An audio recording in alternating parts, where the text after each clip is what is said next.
The fly that we're going to tie this month is the prince nymph. The prince nymph is probably one of the top 10 nymphs used for trout fishing anywhere in the United States and perhaps worldwide. One of the things a lot of folks don't realize is the prince nymph was not created by Don Prince. It was actually popularized by him. It was actually created by Don and Dick Olson of Minnesota back in the 1960s. Very popular nymph. One of the things we're going to do a little bit differently, since we're tying primarily for the Mad River here in southwest Ohio and also for some of the warm water fisheries, is you'll notice that instead of using a pure white biot for the wings, I like to use something that's a little bit more gray. That comes from a Canada goose. But wonderful fly, simple peacock body herl, great bite. It's also known as the brown forktail. There's actually a variation of this called the black forktail, which is tied with black ostrich herl. Now, one of the things you may be curious about is, what are these pieces right here? Those are called biots. But what are biots? Well, biots come from the leading edge of the primary wing quill or flight feather of a goose or a turkey or a duck. So this front edge literally has got very short feather barbs that are extremely thick and extremely hard, and that's what gives that triangular fork-tail look that's characteristic of the prince nymph. Let's go ahead and tie one. We're going to tie this particular fly using a Mustad C53S curved nymph hook. It's one of my favorite nymph hooks to use. I just love the way that this design works. It's got a great sense of proportion and elegance to it. Now, the body of this fly is tied with peacock herl. The collar is tied with, I'm going to use in this case, a brown hen cape, but you could also use partridge, you could use pheasant, you could use dove, you could use a lot of different things, but we're going to use a little bit of brown hen for the hackle on this. And we're going to use a black thread, either a 6/0 or an 8/0. Now, one of the things you want to keep in mind is the prince nymph has got a lot of variations, and there's a lot of things that you can do to this fly to really make it fit better to the kind of fishing you're going to do. One of the most popular variations, of course, is the beadhead. You can tie it with a copper beadhead or a brass beadhead or a black or tungsten beadhead, depending upon the depth that you want to fish. When you look at these biots, what you want to do is you want to kind of fold this back down and take off your two. You can either strip them off, and these are also what's used for a biot body on a lot of dry flies, or clip them off as I've done there using my scissors. Now, the biots themselves will always have a curve, as you can see right here. And on this particular fly, what you want to do is you want to have that biot about the length of that body, sticking out the back, and you want it to curve out so it creates that forked tail. So I'm going to tie one on the near side of the hook so that it curves out, and then I'm going to tie one onto the far side of the hook using the same negative curve, curving away, and at about the same length. Try to make them as proportional as possible. It's really a very easy fly to tie until you start tying it way down into the smaller sizes. I don't recommend this fly in really below a size 14. That's about the smallest I'll tie a prince nymph. Below that, I'll start fishing just a brown hackle palmer or something like that.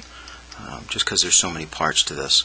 So what I've done is I've tied in my two biots, and you can see that we have the fork tail right there, and I'm going to bring my thread back up to a point just a little bit behind the eye of the hook. Now what I'm going to do is I'm going to tie in my body of peacock herl, and I'm going to take a few pieces of strung peacock herl. What I'm going to do first is I'm going to take this strung peacock herl, and I'm going to even up the tips, and I'm going to cut the very tips of it off, because those tend to be kind of on the fragile side, and start by tying it in right there and bring that back with the thread. Now I'm going to bring the thread back up one more time to create kind of an underbody here, and I'm going to tie in my ribbing, which case is going to be a piece of gold oval tinsel. You can also use copper wire or gold wire or silver wire, or you can omit the ribbing altogether, but this does give it a good little bit of flash without being overly gaudy. Now once I've tied that in, I keep my thread at the back of the fly like that, and what I do when I'm tying in a peacock herl body is I'll go ahead, and as you can see one of those just broke off, what I'll do is I'll take and twist that peacock herl around the thread, because that reinforces that body.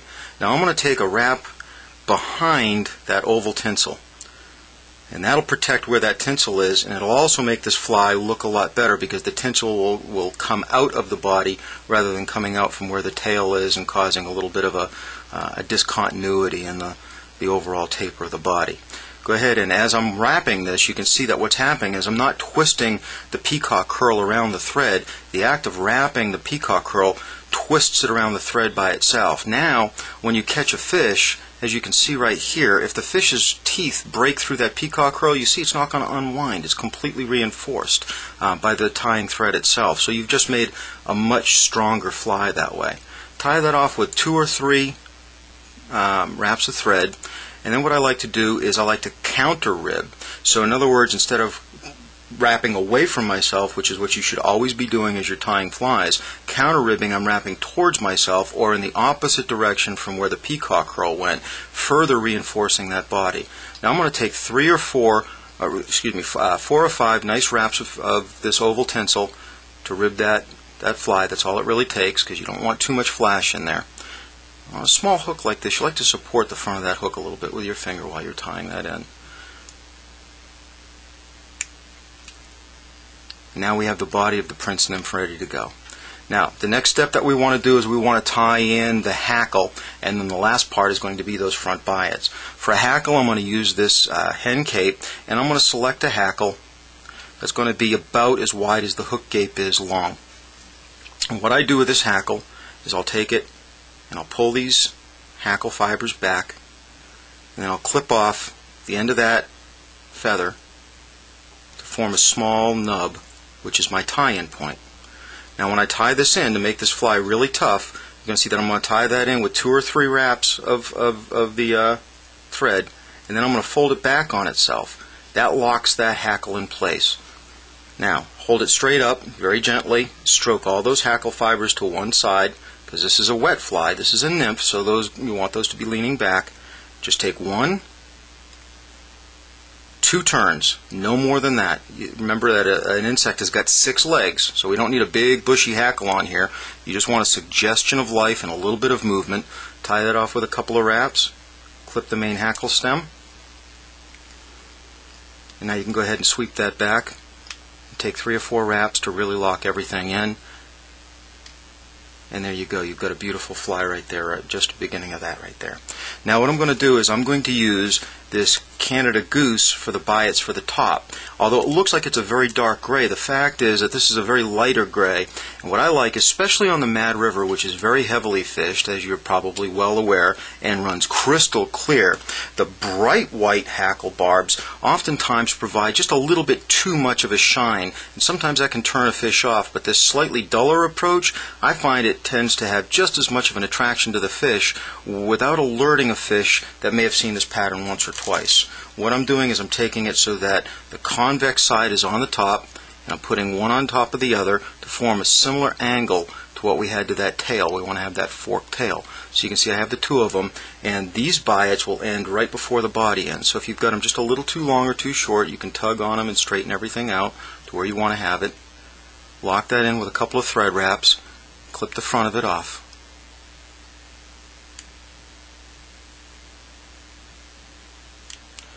Now what we want to do, fold those back, build a neat thread head,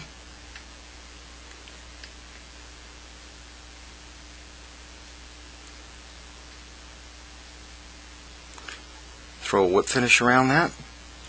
I'll use just a real simple little 4 or 5 turn whip finish. Now, one of the things that I want to do on a fly like this is I want to add just a little bit of head cement, so we're going to use our bodkin to do that. One of the things I like to use for head cement, I like to use actually Sally Hansen's Hard as Nails. I think that it's as good as any lacquer that's out there. It's immediately available to me at any Walgreens drugstore. It's inexpensive, and it comes in a variety of colors. Not to mention the fact that you can always have a lot of fun being the only guy shopping in the fingernail polish aisle at the store on a Sunday afternoon. It's great laughs if you get bored and the weather isn't good enough for fishing. And there we have it. That's the Prince Nymph. Good looking little fly. Very, very effective. You can tie this in a number of sizes, from about a size 8 or 10 all the way down to a 14 or even a 16. Tremendous fly for bluegill fishing, great fly for trout fishing, almost legendary. This is just a great pattern to start with. And if I were heading to the Mad River this week and I were going to be looking for some of those holdover brown trout, you better believe that I would be using this fly on a dropper, fishing it down to the bottom dead drift, and I'll bet you would do pretty good with it. Till next time, tight lines and soft water.